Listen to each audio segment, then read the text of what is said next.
સુરતમાં અત્યારે પરિસ્થિતિ પાછી ગંભીર થઈ ગઈ છે। અત્યારે અમે તમને સ્ક્રીન પર જે બધા દ્રશ્યો બતાવી રહ્યા છીએ બધા સુરતમાં છે, કારણ કે ખાડી ફરીથી ઓવરફ્લો થઈ ગઈ છે અને જે આકાશી દ્રશ્યો પણ સામે આવ્યા છે, કારણ કે ત્યાં લોકોને ભારે હાલાકીનો ફરીથી સામનો કરવો પડી રહ્યો છે। શાળાઓમાં રજા જાહેર કરી દેવામાં આવી છે અને એક વખત સુરતમાં જે આટલો બધો વરસાદ પડી ગયો તે પછી લોકોને બહાર નીકળવાનો હજુ પૂરતો સમય નહોતો મળ્યો, ત્યાં ફરીથી એકવાર મેઘરાજાએ ત્યાં તાંડવ બોલાવી દીધો છે અને ફરી એકવાર સુરત માટે આ જળબંબાકારની પરિસ્થિતિ તોડાઈ રહી છે।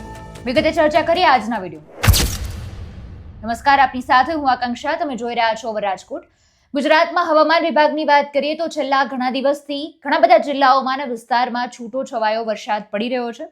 22 જુલાઈએ દક્ષિણ ગુજરાતની વાત કરીએ, રેડ એલર્ટ સાથે અત્યંત ભારે વરસાદની આશંકા અત્યારે વ્યક્ત કરવામાં આવી રહી છે। 6 વાગ્યાથી બપોરે 12 વાગ્યા સુધીમાં 90 તાલુકામાં વરસાદ નોંધાયો છે, જ્યારે સૌથી વધુ 6 ઇંચ વલસાડમાં અને સુરતના પલસાણામાં 5 ઇંચ વરસાદ ખાબકી ગયો છે। સુરતની ભેડવાટ ખાડી ઓવરફ્લો થઈ ગઈ છે, ઠેર ઠેર પાણી ભરાઈ ગયા છે। સોસાયટીમાં રહેણાંક વિસ્તારમાં અત્યારે ઘૂંટણસમાં પાણી ભરાઈ ગયા છે। સ્કૂલોમાં રજા જાહેર કરી દેવામાં આવી છે। ઉપરવાસની વાત કરીએ, ત્યાં પણ ભારે વરસાદને કારણે નવસારીની ચીખલીમાં કાવેરી નદી અત્યારે 2 કાંઠે વહેવા લાગી છે। છેલ્લા 24 કલાક દરમિયાન રાજ્યના 173 તાલુકામાં વરસાદ નોંધાયો છે। સૌથી વધુ દક્ષિણ ગુજરાતમાં મેઘરાજાનું રૌદ્ર સ્વરૂપ જોવા મળી રહ્યું છે। 16 ઇંચ તેમજ વલસાડના નાના પોંઢામાં 11, ચીખલીમાં અને વાસંદામાં 10 ઇંચ જેટલો વરસાદ પડી ગયો છે। જળબંબાકારની ચારેકોર પરિસ્થિતિ ઊભી થઈ ગઈ છે। વાસંદા તાલુકામાં બોપીમોળા આંબા કોઝવે પરથી પસાર થતી ઇકો તણાઈ ગઈ હતી, જેમાં એક વ્યક્તિનો આબાદ બચાવ થયો છે, જે સારા સમાચાર છે।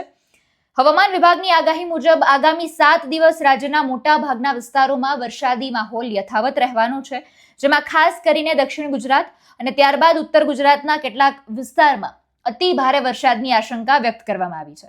22 જુલાઈએ નવસારી અને વલસાડના કેટલાક સ્થળોએ ભારે વરસાદ જોવા મળ્યો હતો। છેલ્લા 24 કલાકમાં પણ બહુ બધા વિસ્તારમાં જોવા મળ્યો છે। 23 જુલાઈની વાત કરીએ, ઉત્તર ગુજરાત અને દક્ષિણ ગુજરાતમાં વરસાદી માહોલ યથાવત રહેશે। આ સમયગાળા દરમિયાન ઉત્તર ગુજરાતના મોટા ભાગના જિલ્લાઓમાં અનેક સ્થળોએ હળવાથી મધ્યમ વરસાદની શક્યતા છે। દક્ષિણ ગુજરાતના જિલ્લામાં મોટા ભાગના સ્થળોએ વરસાદ પડી શકે તેમ છે। સૌરાષ્ટ્રમાં પણ કેટલાક સ્થળોએ છૂટો છવાયો વરસાદ આવી શકે તેમ છે। આ રીતની આગાહી વ્યક્ત કરવામાં આવી છે। 24 જુલાઈએ પણ આવી જ સ્થિતિ રહેવાની આગાહી કરવામાં આવી છે। એટલે કે હવે આ છેલ્લા 7-8 દિવસની વાત કરીએ તો આ બધા જ દિવસો દરમિયાન સમગ્ર ગુજરાત પર મેઘરાજા છે એ મહેરબાન થવાના છે, પણ દક્ષિણ ગુજરાતની પરિસ્થિતિ ખરાબ થઈ શકે તેમ છે। રેડ એલર્ટ આપવામાં આવ્યું છે। સુરતમાં હજુ પણ વરસાદ શરૂ છે અને તેના કારણે અત્યારે તંત્રની પોલ પણ ખુલી રહી છે, કારણ કે કઈ પણ જગ્યાએ પાણીનો નિકાલ નથી થઈ રહ્યો। અત્યારે વિદ્યાર્થીઓને, નોકરિયાત વર્ગને પણ ભારે પ્રશ્નોનો સામનો કરવો પડી રહ્યો છે। આપ કયા વિસ્તારમાં રહો છો, કયા જિલ્લામાં રહો છો, ત્યાં કેટલો વરસાદ છે, જરૂરથી અમને કમેન્ટમાં જણાવજો। ફરી મળીશું હવામાન વિભાગની આગાહી અને વરસાદના સમાચાર સાથે। હવે મને રજા આપશો। નમસ્કાર।